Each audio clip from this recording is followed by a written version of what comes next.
জুলাই গণ অভ্যুত্থানের শহীদের ভুল নাম দিয়ে নতুন পাঠ্যপুস্তক ছাপিয়েছে জাতীয় শিক্ষাক্রম ও পাঠ্যপুস্তক বোর্ড এনসিটিবি। পঞ্চম শ্রেণীর নতুন বাংলা বইয়ে গুরুতর এই ভুল ধরা পড়েছে। বইটির এক অংশে লেখা হয়েছে বিক্ষোভ চলাকালে নাহিয়ান নামে একজন নিহত হয়েছেন। তবে এনসিটিবির কর্মকর্তারা বলছেন তারা প্রকৃতপক্ষে নাফিসা হোসেনের কথা উল্লেখ করতে চেয়েছিলেন। একই বইয়ে বলা হয়েছে পুলিশের অত্যাচারের বিরুদ্ধে রংপুরে ছাত্রনেতা আবু সাঈদ 2 হাত প্রসারিত করে দাঁড়ান। পুলিশ তাকে খুব কাছ থেকে গুলি করে হত্যা করে। এতে আন্দোলন সবার মধ্যে ছড়িয়ে পড়ে, সারা দেশের মানুষ রাস্তায় নেমে আসে, বিশাল এক গণ অভ্যুত্থানের সৃষ্টি হয়। ঢাকার উত্তরায় শিক্ষার্থী মীর মুগ্ধ আন্দোলনরত সবাইকে পানি বিতরণ করতে করতে নিহত হন নাফিস, নাহিয়ান, আনাজ সহ অগণিত প্রাণ।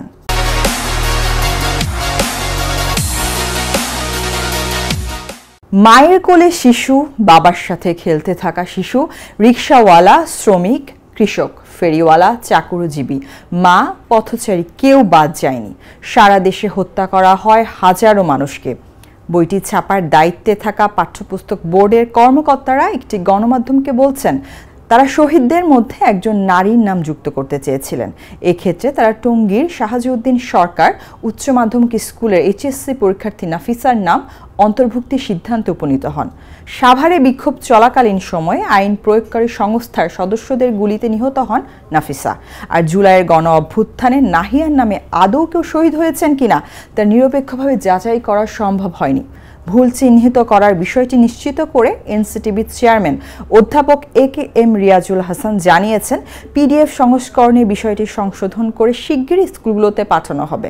পঞ্চম শ্রেণীর বাংলা বইয়ে জুলাই গণ অভ্যুত্থানে যেসব শহীদদের কথা উল্লেখ করা হয়েছে তাদের মধ্যে নৌবাহিনী কলেজের 16 বছর বয়সী শিক্ষার্থী গোলাম নাফিসের ছবি সারা বিশ্বে আলোড়ন তৈরি করে।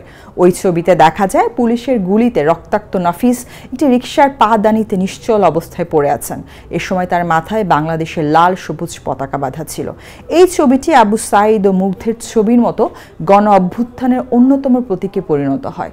দশম শ্রেণীর ছাত্র আনাস 5 আগস্ট ঢাকার চানখার পুলের কাছে বিক্ষোভে অংশ নিতে যেয়ে নিহত হন। বিক্ষোভে যাওয়ার আগে সে তার মায়ের কাছে একটি চিঠি লিখে যায়। চিঠিতে সে লিখেছিল, মা, আমি মিছিলে যাচ্ছি, আমি নিজেকে আর আটকিয়ে রাখতে পারলাম না, একদিন তো মরতে হবেই।